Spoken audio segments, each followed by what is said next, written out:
Hello बच्चों, कैसे हो आप सभी लोग। आई होप, मैं आशा करता हूँ कि आप सभी लोग बहुत अच्छे होंगे। तो बच्चों, जैसा कि आप बोर्ड पे देख सकते हो कि आज हम डिस्कस करने जा रहे हैं क्लास 7 का एक और इम्पॉर्टेंट चैप्टर जो है हमारा द दिल्ली सल्तनत। ठीक है बच्चों, तो दिल्ली सल्तनत बहुत इंपॉर्टेंट चैप्टर है क्योंकि इसमें आपका एक फेवरेट क्वेश्चन आता है कि दिल्ली सल्तनत में ऐसी कौन सी वुमेन सुल्तान रही। ठीक है, उसका नेम क्या है। तो आप सबको पता है वो क्या थी, रज़िया। ठीक है, तो इससे आपका बच्चों क्वेश्चन बनता है कि आखिर ऐसा क्या हुआ कि रज़िया को सुल्तान बनाना गया। ऐसा क्या हुआ कि रज़िया को लोगों ने पसंद नहीं किया। ठीक है, क्योंकि बहुत लोगों को ये रज़िया सुल्तान जो थी वो पसंद नहीं आई, बिल्कुल पसंद नहीं आई। ठीक है, ऐसा नहीं कि रज़िया सुल्तान ख़राब थी या फिर उसका एम्पावर बहुत बुरा था या फिर उसका रूल करने का तरीका बहुत बुरा था। उसके पीछे का रीज़न क्या है मैं आपको बाद में बताऊंगा इस चैप्टर में, जब मैं इसमें डिस्कस करूंगा तब मैं बताऊंगा इसके बारे में। ठीक है, तो बहुत सी चीज़ें आई इसमें, बहुत से वंशज आए, डायनेस्टीज़ आई, उन सब के बारे में बात करते हैं। ठीक है बच्चों, चलो स्टार्ट करते हैं। और स्टार्ट करने से पहले बच्चों, अगर वीडियो अच्छी लगे तो प्लीज़ इसको लाइक और शेयर ज़रूर कर देना। और अगर आप मेरे चैनल पर नए हो तो प्लीज़ इसको सब्सक्राइब कर लेना, जिससे सारे नोटिफिकेशन आपको मिलते रहेंगे। ओके बच्चों, चलो। तो अगर यहाँ देखो टाइमलाइन की बात करें बच्चों, अगर मैं टाइमलाइन की बात करूँ तो आप देख सकते हो बेटा कि जो दिल्ली सल्तनत है वो 1200 से 1600 तक चला था। ठीक है, उसके बाद क्या हुआ, उसके बाद मुग़ल पीरियड आ गया था। ठीक है, उसके बाद मुग़ल पीरियड आ गया था। ठीक है, तो इसके बीच में जो हुआ था, देखो क्या है, यहाँ से 1201 से लेके 1300 तक, जो 1310 तक की मैं बात बोलूँगा, 5 तक जाता है ये। ठीक है, ये था स्लेव डायनेस्टी। क्या था? Slave dynasty. उसके बाद स्टार्ट हुआ खिलजी डायनेस्टी का। ठीक, बीच में रहा। उसके बाद फिर आपका 1305 से लेके 1420 तक, 25 तक क्या था? तुगलक डायनेस्टी था। उसके बाद बीच में एक आया सैयद डायनेस्टी आया, यानी 1430 से 1440 के बीच में एक क्या आया, ये आपका एक सैयद डायनेस्टी आया। उसके बाद लोधी डायनेस्टी आए। उसके बाद फिर क्या हुआ, फर्स्ट बैटल ऑफ पानीपत हुआ। कब हुआ? ये हुआ 1520 में, 1525 में। ठीक है, 1525 में फर्स्ट बैटल ऑफ पानीपत हुआ। ठीक है, उसके बाद फिर क्या हुआ, एस्टेब्लिशन ऑफ मुग़ल रूल्स। इसके बाद मुग़ल रूल का एस्टेब्लिशन स्टार्ट हो गया। ठीक है बच्चों, तो ये पूरा टाइमलाइन था आपको समझने के लिए कि पहले क्या आया। पहले सबसे पहले स्लेव डायनेस्टी आई, आफ्टर दैट खिलजी डायनेस्टी आई, उसके बाद तुगलक डायनेस्टी, उसके बाद सैयद डायनेस्टी, फिर लोधी डायनेस्टी, और उसके बाद फर्स्ट बैटल ऑफ पानीपत हुआ। और पानीपत के युद्ध के बाद ही ना, जो बैटल हुआ इसके बाद ही ना मुग़लों का आगमन बोल दिया जाता है कि इसके बाद क्या आ गए, मुग़ल आ गए। ठीक है बच्चों, चलो तो स्टार्ट करते हैं हम अपने फर्स्ट टॉपिक से। तो the victory of Mughal Gauri is the second battle of Tarain. ठीक है, जैसे मोहम्मद गौरी का जब सेकेंड बैटल हुआ तराइन का, तभी clear the way of the establishment of the Turkish rule in India. इसी से एस्टैब्लिशन हो गया कि अब इंडिया में तर्किश रूल आ जाएगा। बट आपको बच्चों पता है, मोहम्मद गौरी ने यहाँ पे रुका नहीं, यहाँ पे इंडिया में, मतलब इंडिया में ये रुका नहीं, इंडिया में ये बच्चों रुका नहीं, ये यहाँ से चला गया। तो अब ये जब यहाँ से चला गया ना, तो ये मोहम्मद गौरी लोग क्या करते थे, अपने लिए एक स्लेवरी रखते थे, मतलब जिसको दास बोलते हैं हम लोग, या गुलाम, वो दैट्स अ स्लेवरी, उसको रखते थे अपने पास। तो इसने क्या किया, अपने स्लेवरी को ही यहाँ का क्या बना दिया, यहाँ का सुल्तान बना दिया। ठीक है, आगे देखो पढ़ते हैं। The fall of Rajput confederacy led by Prithviraj Chauhan of Delhi and Ajmer in the battle began a new phase in the medieval Indian history. Unlike Muhammad Gauri did not invite India only to plunder. He wanted to establish his empire here. ये अपना empire यहाँ पे खड़ा करना चाहते थे। ठीक है, however he died while suppressing a rebel of Khokhar in Punjab, leaving his conquest to the charge of his general, as it turned out, Qutubuddin Aibak. ठीक है, अभी कुतुबुद्दीन ऐबक जो था ना, ये इसका क्या था, स्लेव था। ठीक है, वन ऑफ गौरीज ट्रस्टेड जनरल, और उसका एक जनरल भी था। Become the master of गौरीज India's conquests breaking link with Ghazni completely. The Delhi Sultanate founded by him. देखो यहाँ पे एक वर्ड बोला गया है, जो दिल्ली सल्तनत है वो फाउंडेड किया गया किसके थ्रू, कुतुबुद्दीन ऐबक के थ्रू। लेकिन इसको अगर मैं बोलूँ वास्तविक संस्थापक यानी रियल फाउंडर की बात की जाए तो हम कुतुबुद्दीन ऐबक को नहीं बोलते हैं, ठीक है। किसको बोलते हैं? इल्तुतमिश को बोलते हैं, जो आगे आएगा, ठीक है। इल्तुतमिश क्या था? इसी का स्लेव था और इसने अपनी डॉटर की मैरिज उससे कर दी थी। Okay, include all the major territories of north India up to Lakhnauti in Bengal. Okay, यानी अब पूरा उसके पास ही आ गया था। Okay, the early Turkish sultan of Delhi as general called Mamluk या स्लेव, उन्हें क्या बोलते थे? ममलूक या स्लेव बोलते थे। All of them were Ilbari Turk were फीड्स from the position of slavery much before the become sultan. यानी सुल्तान बनने से पहले ये सब क्या थे? ये सब गुलाम थे। ओके बच्चों, चलिए। The Mamluk were founded by Khilji. जो ममलूक थे वो फॉलोड बाय खिलजी, खिलजी को फॉलो करते थे, तुगलक को और सैयद एंड लोदी को, ठीक है। The last Lodi ruler Ibrahim Lodi was defeated by Babur. ये देखो, अगर यहीं से पूछा जाए बच्चों कि फर्स्ट बैटल ऑफ पानीपत जो हुआ कब हुआ था? 1526 में हुआ था। और किसके बीच में हुआ था? तो ये हुआ था बच्चों इब्राहिम लोदी वर्सेस बाबर, ठीक है। बाबर के बीच में हुआ था। यहीं से क्या हुआ था? यहीं से दिल्ली सल्तनत क्या हो गई? ख़त्म हो गई। और यहीं से फिर मुगल एम्पायर क्या हो गया? स्टार्ट हो गया था, ठीक है। Delhi Sultanate and the foundation of Mughal rule in India. Okay, now बेटा, source of the study of the Sultanate period, जो सल्तनत पीरियड था उसका जो स्टडी के सोर्सेज मिलते हैं वो कहाँ से मिलते हैं? देखो, अगर सोर्सेज की बात की जाए बच्चों तो बहुत से ऐसे लार्ज नंबर ऑफ बुक्स थे जो रिटन हुए थे, ठीक है। जैसे कोर्ट क्रॉनिकल्स थे, और जो ट्रैवलर थे वो ट्रैवल करते थे एक कंट्री से, एक एम्पायर से दूसरे एम्पायर ट्रैवल करते थे। और ट्रैवल करते समय वो यहाँ की बातें और यहाँ की बातें अपने बुक में लिख दिया करते थे, ठीक है। क्या करते थे बच्चों? अपने वो बुक में लिख दिया करते थे, ठीक। तो जैसे ही उन्होंने बुक में जो लिख दिया ना, तो यानी इससे ये एक बहुत इम्पॉर्टेंट सोर्स हो जाता था हमारे लिए कि किसी भी चीज़ को जानने के लिए। जैसे बच्चों अभी अगर मैं इस हिस्ट्री की बात कर रहा हूँ, अगर मैं पूरी हिस्ट्री की बात कर रहा हूँ, या फिर आपको जो चीज़ें मैं बता रहा हूँ, जैसे मैंने अभी आपको बताया कि स्लेव डायनेस्टी के बारे में बताया, तो इसके बारे में आपको नॉलेज कहाँ से मिली बेटा? तो स्लेव डायनेस्टी के बारे में नॉलेज आपको मिली इस बुक के थ्रू मिली। तो ये बुक किसी न किसी ने तो लिखी होगी, ठीक है। उसी तरह जो हमें दिल्ली सल्तनत के बारे में जो सोर्सेस होते थे वो हमें ट्रैवलर्स की वजह से मिलते थे। और हर कोर्ट मतलब जो किंग होता था अपने यहाँ कुछ न कुछ बहुत ही फेमस लोगों को रखता था जो उसके बारे में लिखते थे, ठीक है। जैसे कोर्ट पोएट हो गए, ठीक है। तो वो जो किंग होता था उसके बारे में बहुत प्रशंसा करते थे, बहुत सी बातें बताते थे, वो सब चीज़ें होती थी, ठीक है। तो बहुत इंपॉर्टेंट, जैसे ये जो टॉपिक्स हैं यहाँ मैंने यहाँ पे लिखा हुआ है, most important book which given us detail information as the following. कौन कौन से थे? जैसे किताब उल मुल्क बाय अल बरूनी। तो अल बरूनी जो एक ट्रैवलर था उसने किताब उल हिंद मुल्क लिखा जिसमें दिल्ली सल्तनत के बारे में हमें इन्फॉर्मेशन मिलती है। सेकंड था बच्चों तारिक ए फिरोज शाही बाय जियाबुद्दीन बर्नी, ठीक है। जियाबुद्दीन बर्नी ने तारिक ए फिरोज शाही लिखी, ठीक है। ये बुक है, ये सारे बुक है बच्चों, और ये इसके राइटर हैं, याद रखिएगा, ठीक है। फुतुल ए फिरोज शाही बाय सुल्तान फिरोज शाह तुगलक।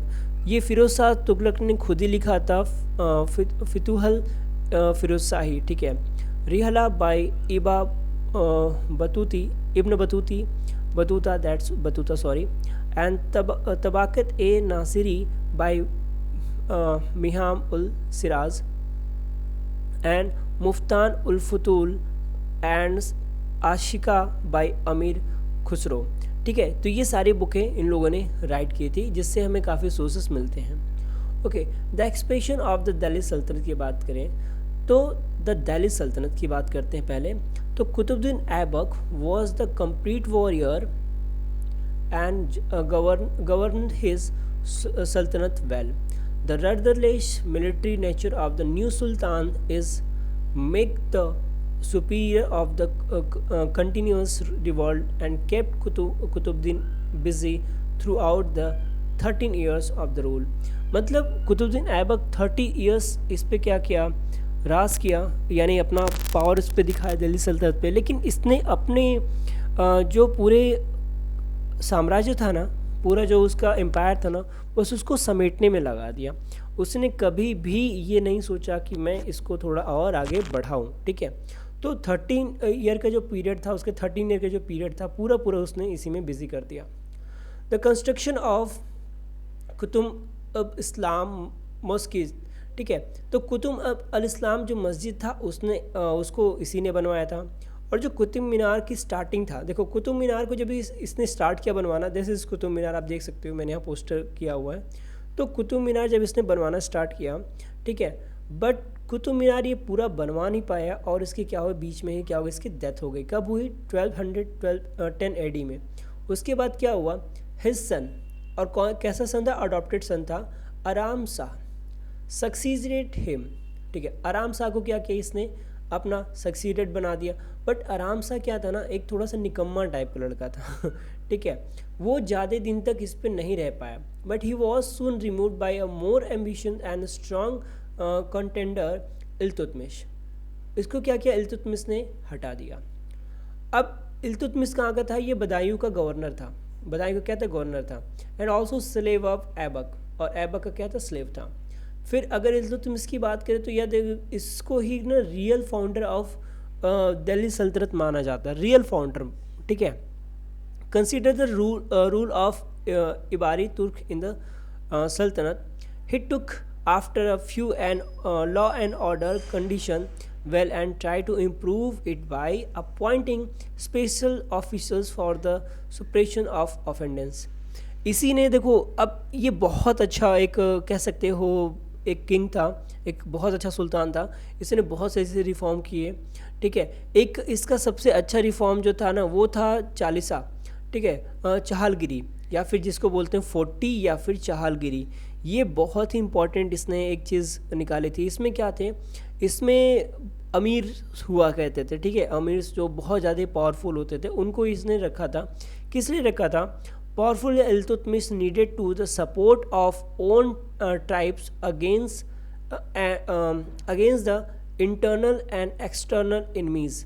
तो ये रखा था इनको ना कि थोड़ा सा इनसे सपोर्ट इनको मिलता रहेगा। किससे मिलता रहेगा?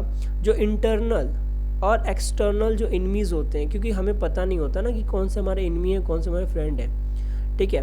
Looking for the any opportunity of the disables his rule, he complete the construction of Qutub Minar.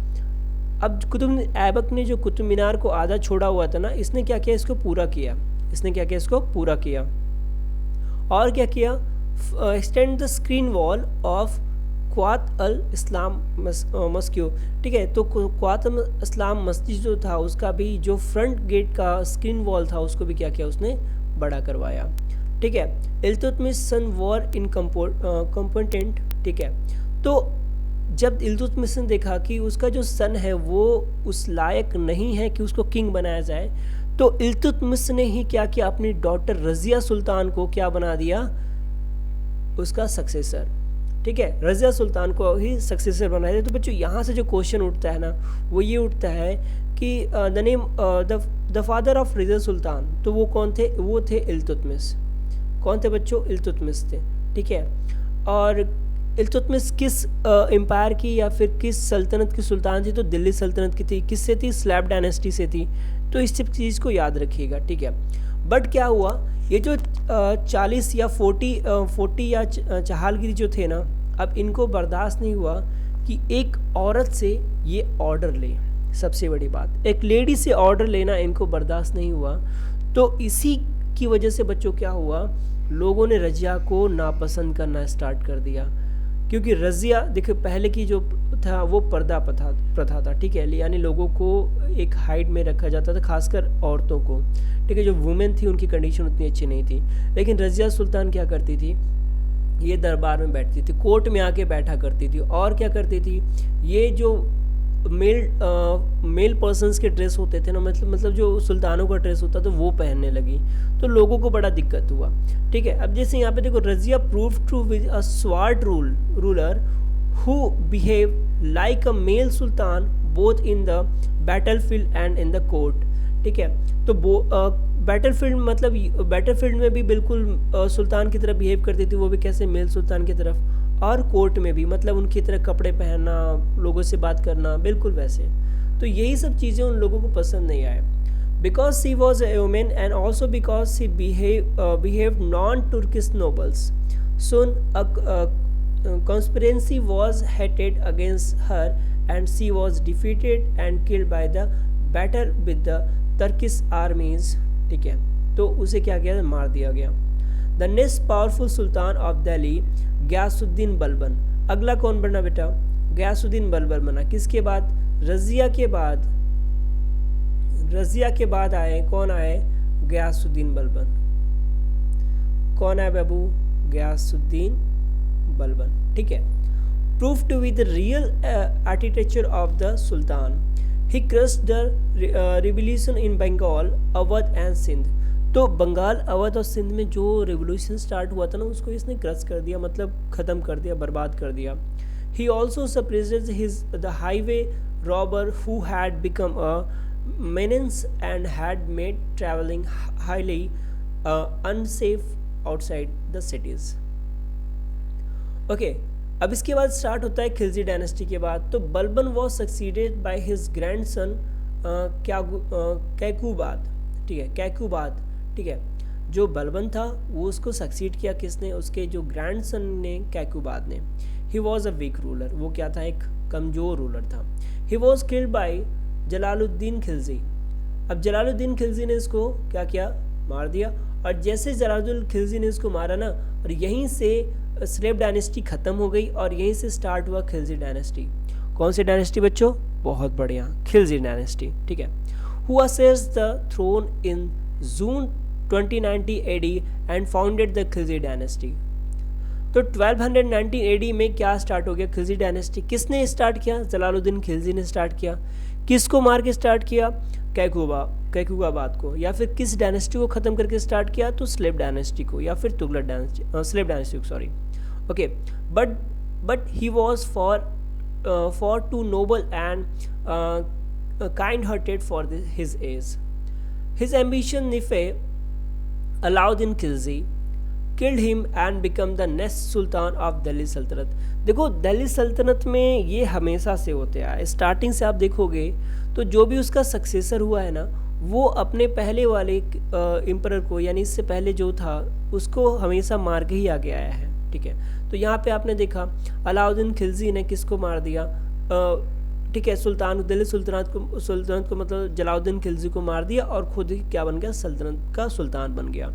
Now Alauddin is known as his conquest and reform. Alauddin अपने कंसिंक्ट एंड रिफॉर्म के बारे में जानना चाहता था। ठीक है, he upgraded his army by introducing superior kind of arm and ammunition। ठीक है, उसने अपनी जो आर्मी थी उसको बहुत अच्छे अच्छे हथियार दिए और उसको काफ़ी ज़्यादा स्ट्रॉन्ग बनाया। He conquered almost the entire North India and South India। उसने क्या किया, पूरे नॉर्थ इंडिया, साउथ इंडिया को लगभग क्या किया, अपने अंदर कर लिया। A lot of valuable things were occupied by the booty and the terribly as a result of the victories in the battle everywhere। The Mongol ruler Daud Khan sent his forces 6 times between 1297 to 1306 AD to conquer the Delhi Sultanate, but Alauddin had prepared well to stop this invasion of into the Sultanate। मतलब यहाँ पे जो Mongol थे, देखो Mongol उस समय, मंगोलों का आक्रमण बहुत ज़्यादा था और सबसे खतरनाक मंगोल कहे जाते थे उस टाइम। ठीक है, तो इसने अपनी जो सोल्जर थी उसको 6 टाइम, ठीक है, 6 टाइम किसके दिल्ली सल्तनत को अपने अंदर करने के लिए भेजा। लेकिन इतनी अच्छी वेल प्रिपेयर था अलाउद्दीन खिलजी की, उसने क्या किया, सबको हरा दिया, 6 टाइम जीत गया और अपने को बचा लिया। ठीक है, आगे देखो बच्चों, माफ़ कीजिएगा, administration and consolidation under the Khilji. The military strength was central to the survival and suspended of any state in the medieval period. It was the same with the Sultanate. Alauddin kept a large standing army at the center. Alauddin भी क्या करता था, बिल्कुल same middle period के according ही large standing army को अपने centre में रखता था टू कीप इट सेटिस्फाइड, और उनको सेटिस्फाइड करता था. ही पेड इज इन कैश, उनको कैश में पे करता था, यानी उनकी जो सैलरी होती थी कैश पे करता था. Therefore his expense on the army were enormous, यानी उसकी अब जो आर्मी का जो एक्सपेंड था वो क्या था, बढ़ता चला गया.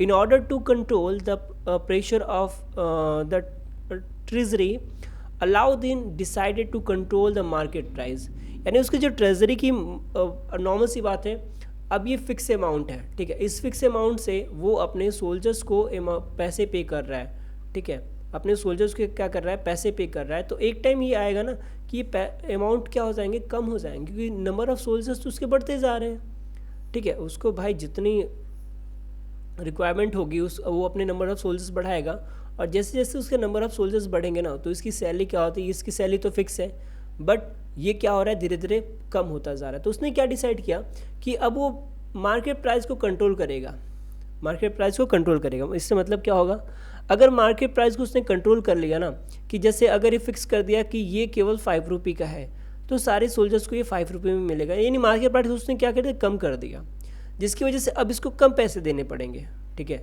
इसको सुल्तान को जो सोल्जर्स हैं कम पैसे देने पड़ेंगे, और इन्हीं कम पैसों में वो अपना क्या कर सकते हैं, अच्छे से खा पी सकते हैं. तो इसी के अगेंस्ट उसने इसी के अकॉर्डिंग उसने कुछ स्टेप उठाए. क्या थे, separate market were fix up for articles like food, grains, slaves, cattles etc. The price of all the commodities of daily were also fixed. ये क्या थे, यूज वर ऑल्सो फिक्स, ये फिक्स थे. For maintaining the price of food grains का price maintain करने के लिए the peasant in the neighbourhood of Delhi were order to sell the products to the state government at the prescribed rate, यानी उसने order कर दिया कि आप जो फार्मर्स थे वो आप उन्हें सेल कर दें.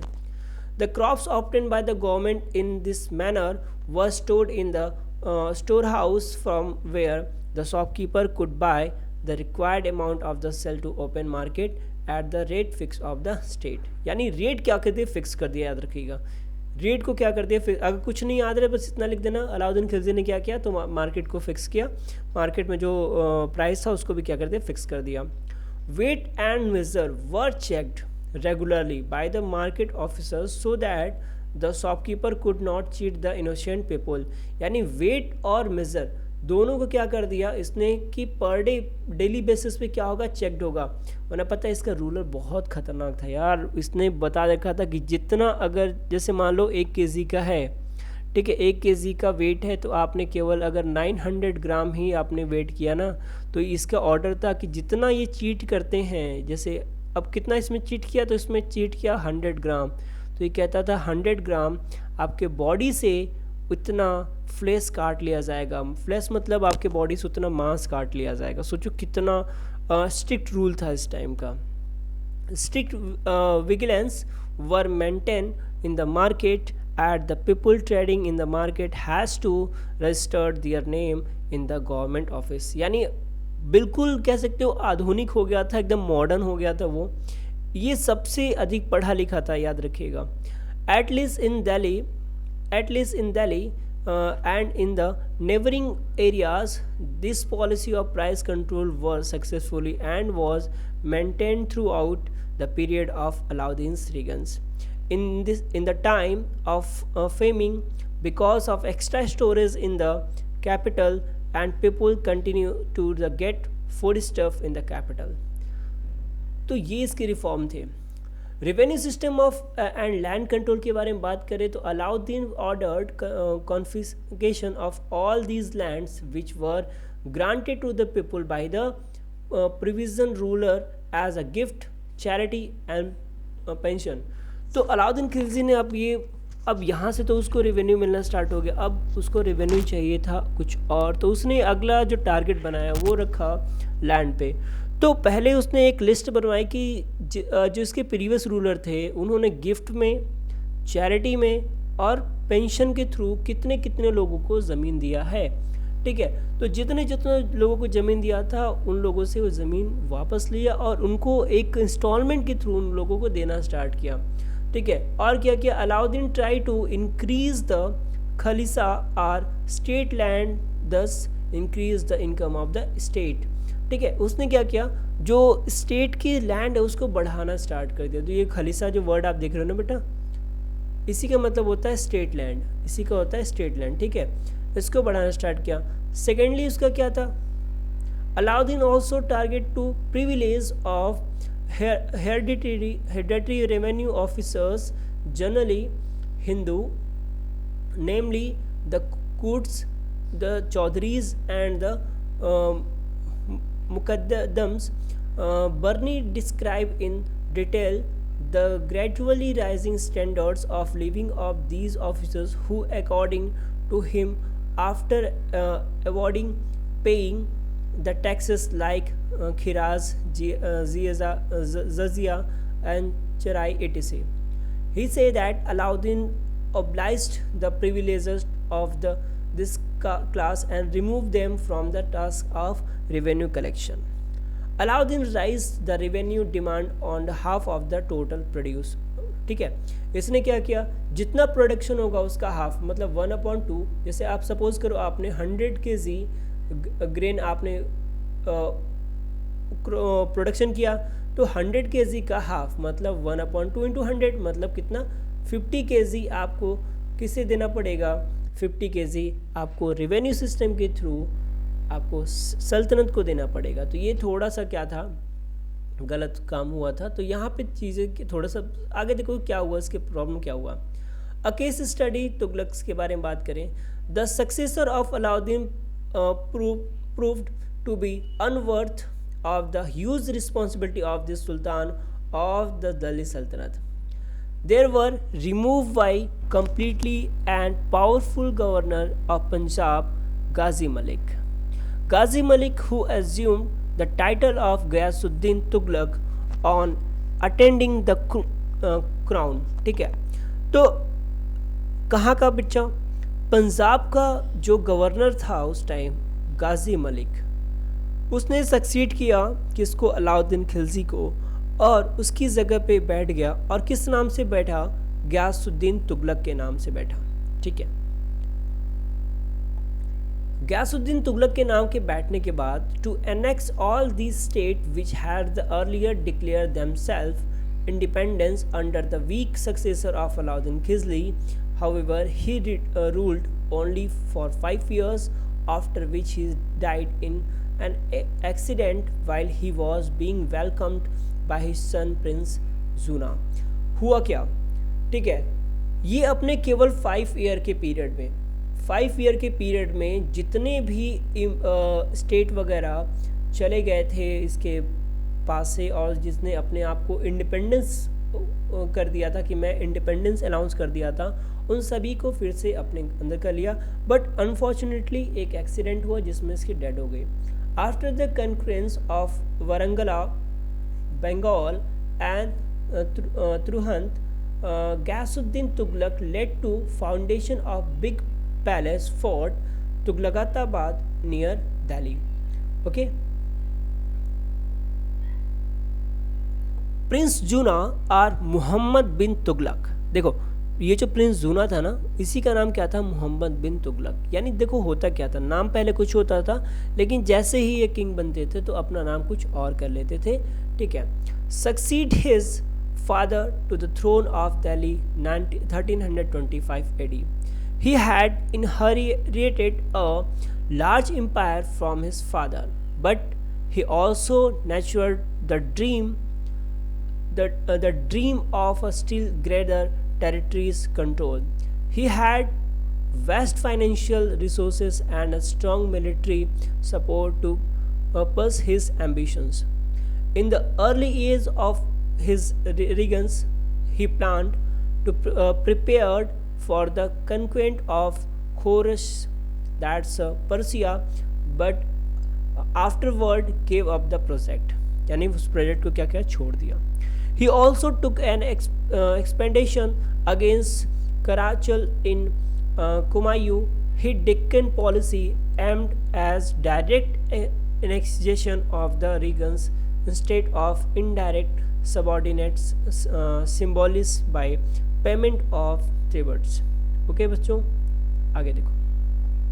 मोहम्मद बिन तुगलक रिफॉर्म. इसके कौन कौन से रिफॉर्म हुए? देखिए, मोहम्मद बिन तुगलक दिल्ली सल्तनत का सबसे अधिक एजुकेटेड, कह सकते हो एजुकेटेड था, लेकिन इसके साथ प्रॉब्लम ये थी, इतना एजुकेटेड होने के बावजूद इसके साथ बच्चों प्रॉब्लम ये थी कि इसके जो भी डिसीज़न लिए गए वो डिसीज़न इसके अकॉर्डिंग तो अच्छे थे, लेकिन due to some natural effect, due to some officer effect, इसके जितने भी रिफॉर्म हुए सब के सब गलत हो गए. और जिसकी वजह से सबसे अधिक फेलियर अगर किसी को मिला तो वो था तुगलक डायनेस्टी का मोहम्मद बिन तुगलक. ठीक है, दिल्ली डायनेस्टी में सबसे अधिक अगर कोई फेल हुआ तो वो मोहम्मद बिन तुगलक. और सबसे अधिक एजुकेटेड की बात की जाए तो वो कौन था? मोहम्मद बिन तुगलक. याद रखिएगा इस बात को. तो Mohammad bin Tughlaq was one of the most remarkable and interesting ruler of the Tughlaq dynasty, इसीलिए इसको इतना बोला जाता है. ठीक है.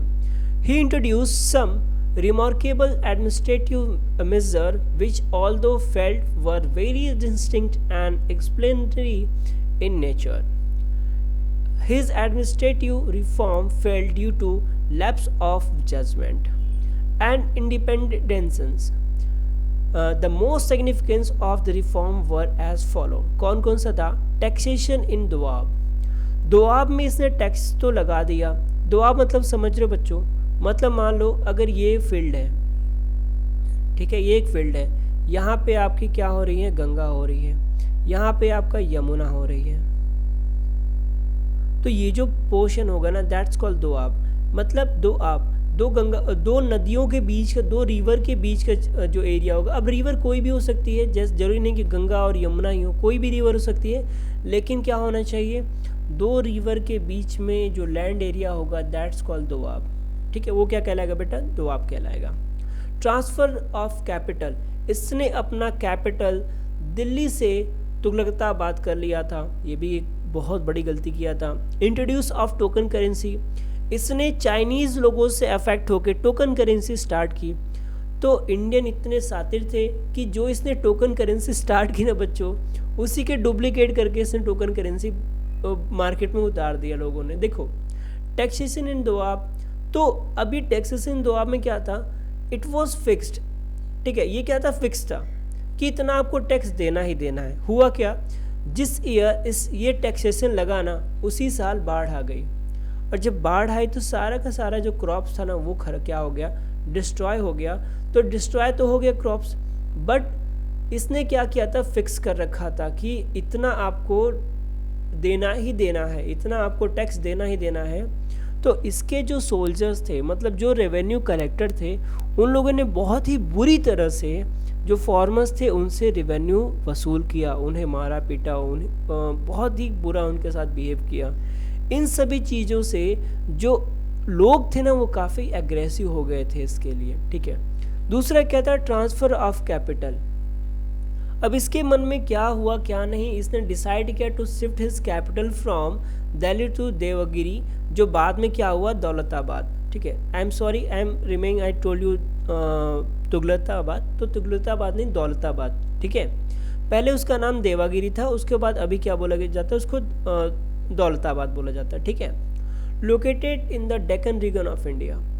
अब देखो, अपनी कैपिटल को दिल्ली से ये शिफ्ट कर रहा था दौलताबाद. कहाँ शिफ्ट कर रहा था? दौलताबाद.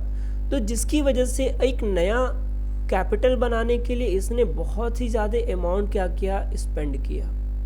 बहुत ही ज़्यादा अमाउंट क्या किया? स्पेंड किया. कि रीज़न क्या क्या मैं बताता हूँ. ठीक है, अब चलो ठीक है, हो गया. अब दिल्ली से लेके दौलताबाद तक इसने एक नेशनल हाईवे बनवा दिया. इसमें भी इसके पैसे खर्च हुए। तो इतना ज़्यादा अमाउंट खर्च होने की वजह से जो इसका जो रेवेन्यू था वो ख़त्म हो गया, मतलब इसके पास जो कलेक्शन था पैसे का वो ख़त्म हो गया।